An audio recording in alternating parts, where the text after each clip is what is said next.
भाई क्या आवाज निकाल रहे हो? ऐसा नहीं चलेगा। यहां से मोदी जी तक आवाज जानी चाहिए कि आज सहजानंद सरस्वती जी की स्मृति में पूरा सभागार एकत्रित आया है किसान मजदूर समागम में। मेरे साथ दोनों हाथ उठाइए, उठाइए दोनों हाथ। यहां पूर्ण बहुमत के सरकार के संकल्प का मुट्ठी बींचिए और प्रचंड आवाज से बोलिए, भारत माता की, भारत माता की, भारत माता की।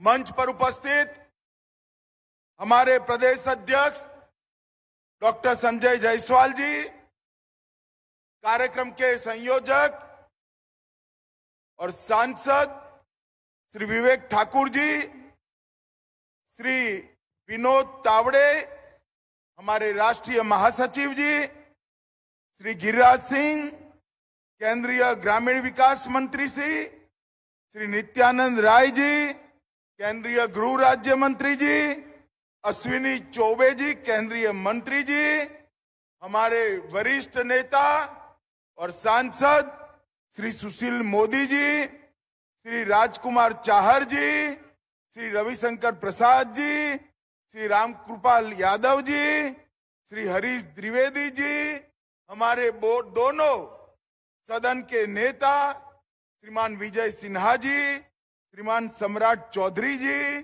मंच पर उपस्थित सारे विधायक, सांसद, पार्टी के पदाधिकारी और आज इस सभागार में, बापू सभागार में उपस्थित बिहार के कोने कोने से आए हुए स्वामी सहजानंद जी को श्रद्धांजलि देने के लिए आए हुए सभी किसान मजदूर भाइयों को मेरा प्रणाम, नमस्कार।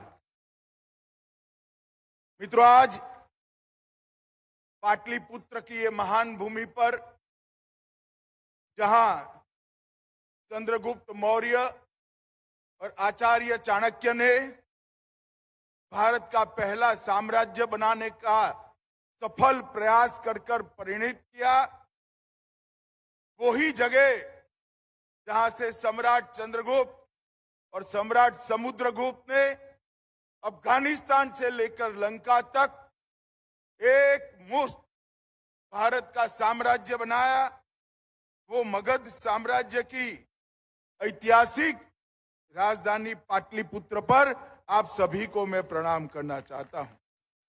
मित्रों, आज मैं यहां आया हूं सहजानंद सरस्वती जी की जयंती के उपलक्ष्य में उनको प्रणाम करने और उनके संदेश को फिर से एक बार बिहार के हर किसान, हर मजदूर तक पहुंचाने का ये विराट प्रयास है, उसमें मैं उपस्थित होने के लिए आया हूं। भाइयों और बहनों, कहते हैं कि सोने जैसी चमक पानी है तो भट्टी में सोने की तरह अपने आप को गलाना होता है।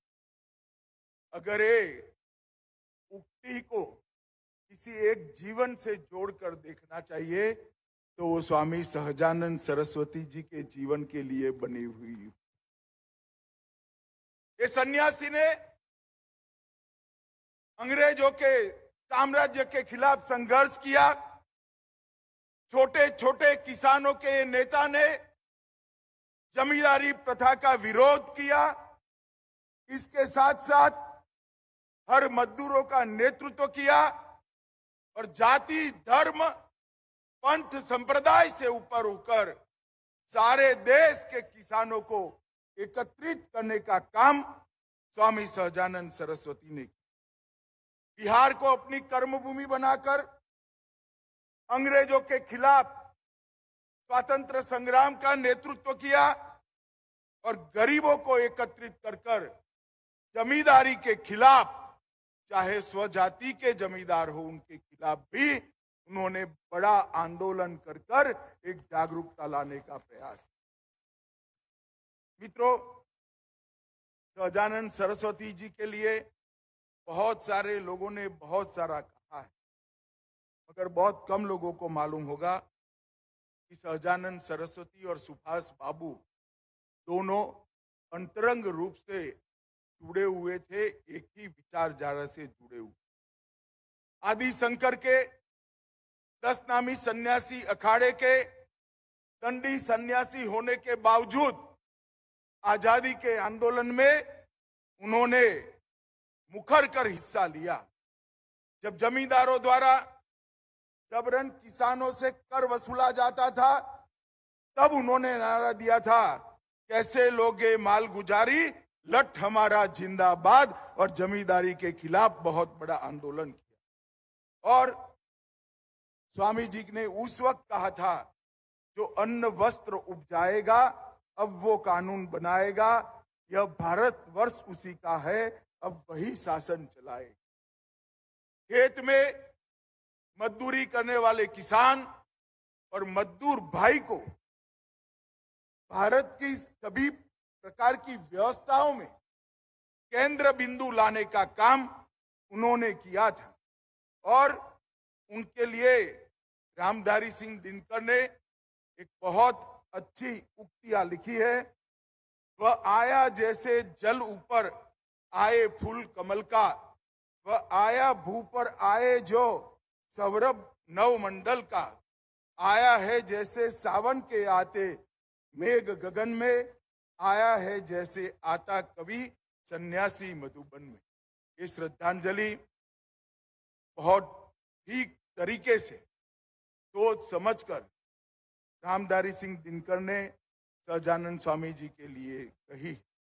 और आज यही सहजानंद स्वामी का बिहार प्रदेश जिस प्रकार की गर्त में जा रहा है, इसको बाहर निकालने के लिए हम सब ने इकट्ठा होकर संघर्ष करना है।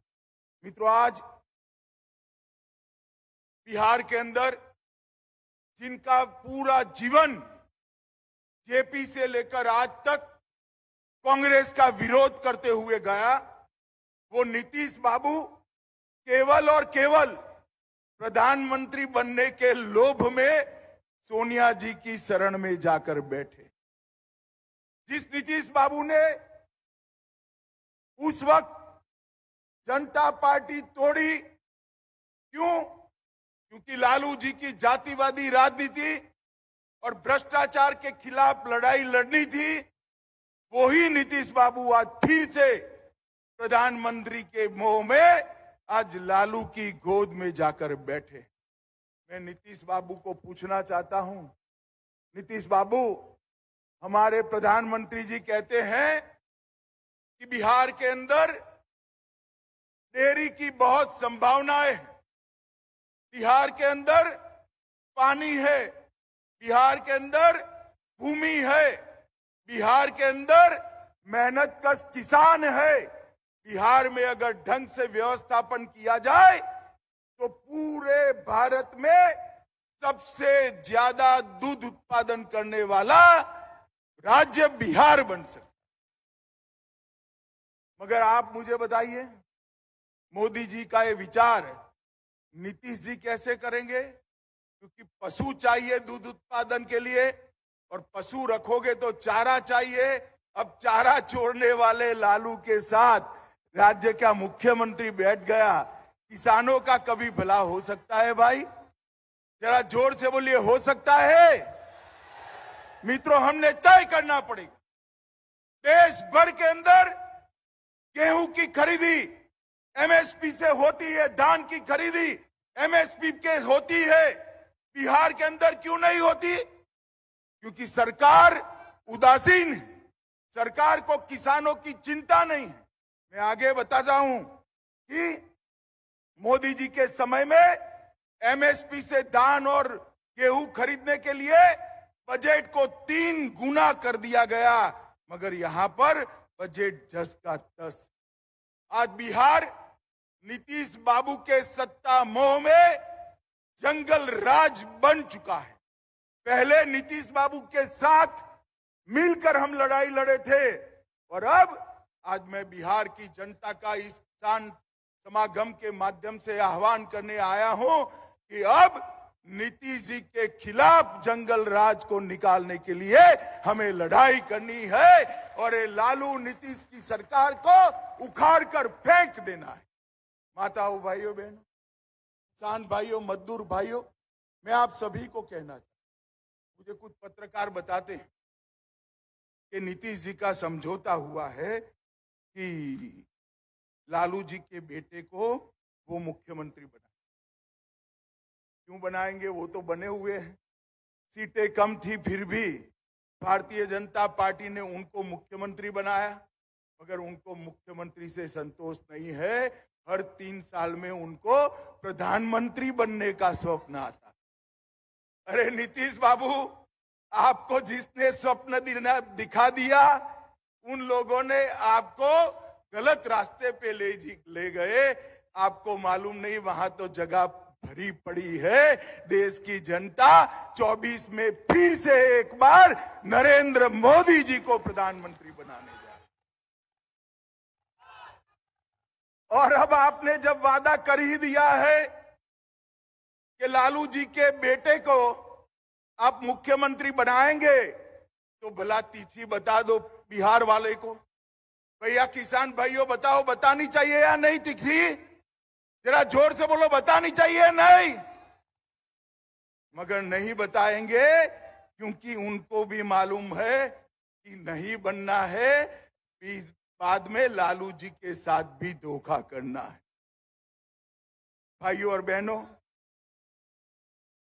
एक जमाना था जब बजट आता था, तब बजट के अंदर टैक्स में कितना रिलैक्सेशन मिला, इसी की चर्चा होती थी। मोदी जी ने आकर बजट के केंद्र बिंदु में किसान को लाने का काम किया। 2014 में मनमोहन सोनिया सरकार थी, लालू जी की सरकार थी, तब कृषि का बजट 25,000 करोड़ रुपया था। ध्यान से सुनना, 25,000 करोड़ 2014 में। कितना था? जोर से बोलो, कितना था? और इस बजट में कृषि के लिए बढ़ाकर 1,25,000 करोड़ रुपया देने का काम ये देश के प्रधानमंत्री ने। यही बताता है कि देश के प्रधानमंत्री जी ने बजट के केंद्र बिंदु में कृषि को लाकर रख दिया है। देश का हर किसान, चाहे सीमांत किसान हो, छोटा हो, बड़ा हो, हर एक के बैंक अकाउंट में 6,000 रुपया सालाना डीबीटी से सीधा पहुंच जाता है। और छोटा किसान जो किसानी करता है 2.5 एकड़ से कम, उसको किसानी का खर्चा ही 6,000 होता है, जो खुद मजदूर बनकर अपने खेत में किसानी। मोदी जी ने ऐसी व्यवस्था करी है कि उसको ऋण ही न लेना पड़े। इसके साथ साथ एग्रीकल्चर के क्षेत्र में स्टार्टअप की व्यवस्था करी है। और मोदी जी ने अब जो बारिश के आधार पर की खेती करते हैं, ऐसे किसानों के लिए श्री अन्न, मोटे अनाज की योजना भी लागू करी है। अब हमारा मोटा अनाज, चाहे बाजरा हो, चाहे ज्वार हो, चाहे मक्का हो, चाहे रागी हो, वो देश और दुनिया के बाजार में जाएगा। और जिनके पास इरिगेशन की व्यवस्था नहीं है, वो सारे किसानों की आज बहुत बड़ी आवक इससे होने वाली। माताओं, भाइयों, बहनों, भारतीय जनता पार्टी की सरकार ने सहकारिता के माध्यम से 2 लाख पंचायतों में सहकारी डेयरी बनाने का संकल्प किया है। डेयरी एक बार बनती है तो बहनों के माध्यम से ही पूरे घर का खर्चा चलता है। डेयरी के लिए सबसे उपयुक्त जगह बिहार है। भूमि है, पानी है, मेहनतकश किसान है। डेयरी यहां देश में सबसे अच्छी बन सकती है, चल सकती है। और आप चिंता मत करो, लालू जी की चारा की चोरी अब नहीं होने वाली है, क्योंकि 25 में यहां पूर्ण बहुमत की भारतीय जनता पार्टी की सरकार बनी। मित्रों, मोदी जी जो 6-6 हजार रुपया भेजते हैं, अब तक 12 किस्तों में 2.25 लाख करोड़ रुपया।